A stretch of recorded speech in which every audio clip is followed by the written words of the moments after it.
What's up, everyone? DKRACK here.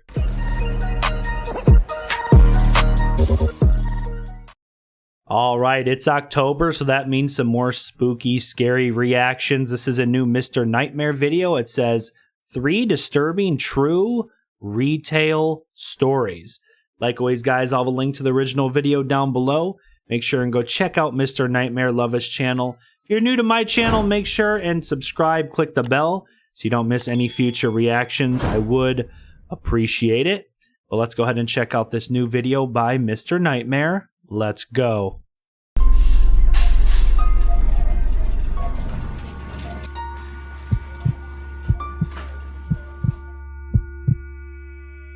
I work at a CVS open 24 hours a day.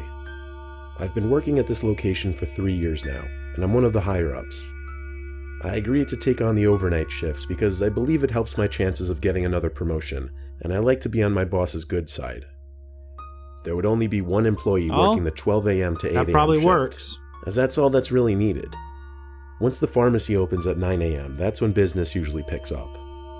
The 2 employees before me left after I was set up. At my hours, so few customers come in that my job varies from cash register to simply stock working. The beeper at the front door that would go off would alert me when a customer would enter, so I'd know when to go back to the register and wait. A few hours into my shift, I went back to the register to check my phone, which I had charging, and I had a new voicemail from an unknown number. I pulled it up and listened. It was some weird voice on the other end that I couldn't tell belonged to a male or female, and I couldn't understand what they were saying. Like, the sound quality was terrible. The transcription was unavailable for that reason. Obviously, I just ignored it because everyone gets weird calls once in a while. As I continued doing stock work, my phone started to go off. I pulled out my phone and saw a bunch of texts from that number that just called. The first text said, "Call back when you can." The second one said, "I know you're at work, I'm coming to visit." The third one said, "What time are you working till?" Hell? I had no idea who this could be. I texted back, "Who the hell is this?" The typing bubble popped up for like 20 seconds, then it went away. They didn't respond to that. Okay, a little unnerving, yes, but I still had to go about my work. Eventually, I heard the ding by the front door, alerting me someone entered. Weird. So I went back to the register and waited. I didn't see anyone walking around though, and I waited there for quite a while actually. Eventually, I just decided, okay, that's enough waiting, and went back to stocking shelves. I'd say it was around 2 a.m., a couple hours into my shift. I got a new cart full of items from the back section, this time beauty products, the second aisle in the store. I brought the cart over there and noticed a woman in the corner of the next aisle over, the first aisle. I stepped into that aisle and looked down, asking if she needed any help. She was looking down at one of the products in the corner.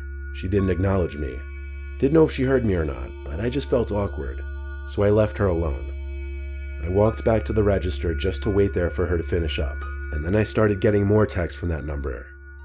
I was basically getting spammed with random messages that made no sense, except one that said, "I'm here." So I said screw it and I called the number. I heard a ringing sound coming from inside the store, and my heart started beating twice as fast. I felt a heavy feeling in my throat. I canceled the call, and the ringing stopped. I brought myself to walk over to that last aisle again, where the ringing was coming from. That woman was still there in that corner. I yelled, "Joke's over, I'm calling the cops, whoever you are." I almost knew it had to be some girl I knew playing a prank on me. I went back around the counter because for some reason I felt safer there. I really didn't want to call the police though. Instead, I called my best friend, who picked up on the first try. I asked him to think of anyone we knew with brunette hair who had my number and would be playing a prank on me like this. He guessed a few names, but based on the body shape of that woman, it was none of them. My friend told me to just stop being a pussy since it was a girl. I told him, alright, whatever, and hung up the phone. I was about to suck it up and walk over there, when I noticed her, peering half of her head from around the corner of the beauty aisle. She had to be kneeling down too because the shelf in that aisle is lower than the rest. The first thing I'm sorry, I would quit that job. Hell no, I would quit. Noticed was blood trickling down her cheeks. What? She was smiling and I heard her making these fucked up laughing sounds. It looked like she cut the skin on her cheeks right next to her lips. And this was when I realized she wasn't our age. She looked like she was anywhere from 30 to 40. I took one step closer and I recognized her. It was this lady with serious mental issues who had DM'd me with a fake account before. And as far as I knew, she was dangerous and was supposed to be in some psychiatric center. Yo, Through my Instagram, which I have yo. set as a public figure profile, which includes my phone number. I would quit that job. Seeing half her bloodied face peering at me, smiling, made me want to yak. I yelled at her to get away or I'd stab her. Of course, a complete bluff. I ran to one of the back aisles and hid from her, and I only sighed a breath of relief when I heard the beep of the front door go off. I went to go check if she was still there, but she wasn't. And so I called 911 and had the police take a report, showed them the CCTV footage, and warned them of her name and that she had serious mental issues. The officers were very nice and told me they'd be in the immediate area in case she returned. I blocked the number she was texting me from, and I like to think the police contacted her family. That's scary, but it's more disturbing than scary. It's very, very bizarre. I used to work the dairy aisle in a grocery store. It was the worst job I ever had. A lot of heavy lifting, expired dairy products, and shivering.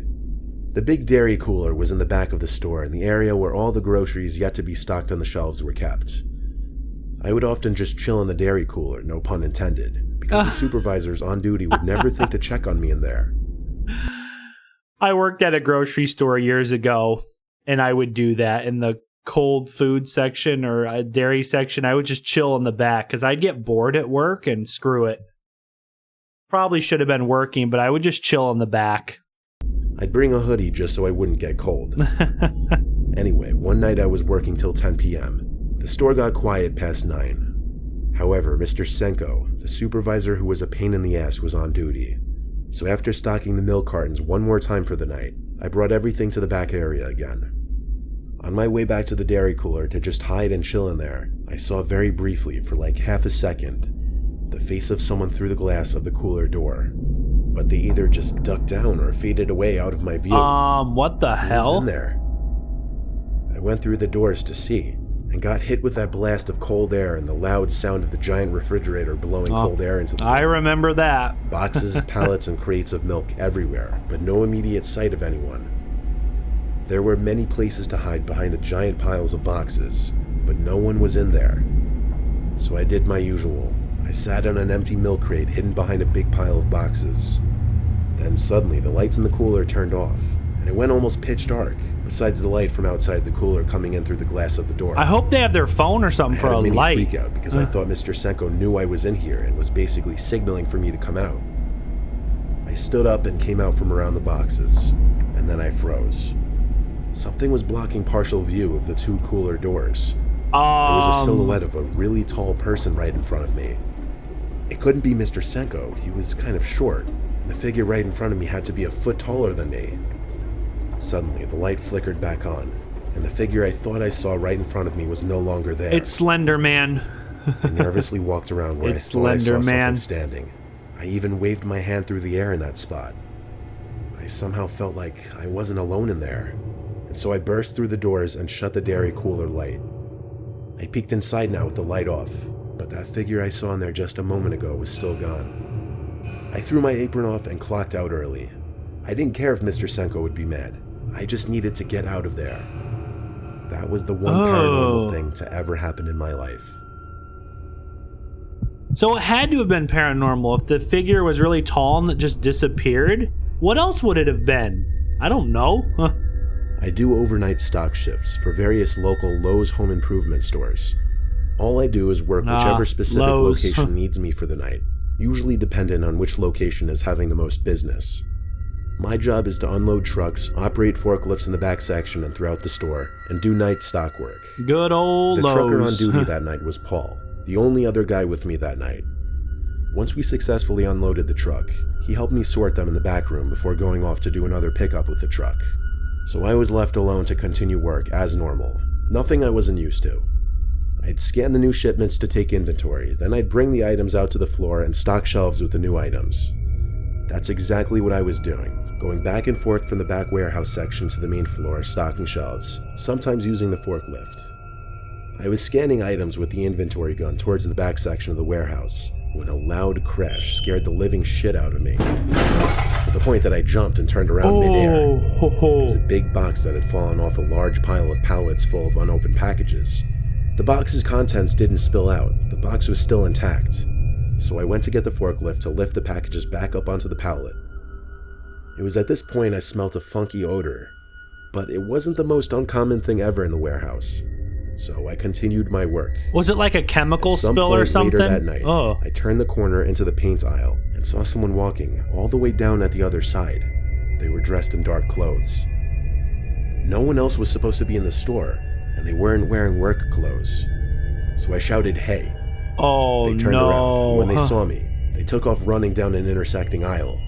Naturally, I yelled again and started chasing after him. Of course, when I got to the intersecting aisle, he was nowhere to be seen. He could have been in any aisle by then. Still, I did one quick jog down the middle aisle to look through all the intersecting aisles, but I didn't see anyone. I called anyone who I thought could have possibly been on duty, but nobody even picked up. I was at a loss for who that could be. I had to assume it was an intruder. I returned to the warehouse. You better figure out who it was. I heard another Get him crash out of from there. the back section of the warehouse. I ran in that direction and discovered something had fallen from the same pile of pallets and boxes. Ugh. That was it. I had to run and grab a ladder to go climb up the stack of boxes. When I got to the top, I realized there was a perimeter, or wall rather, of packages and boxes surrounding one big hole.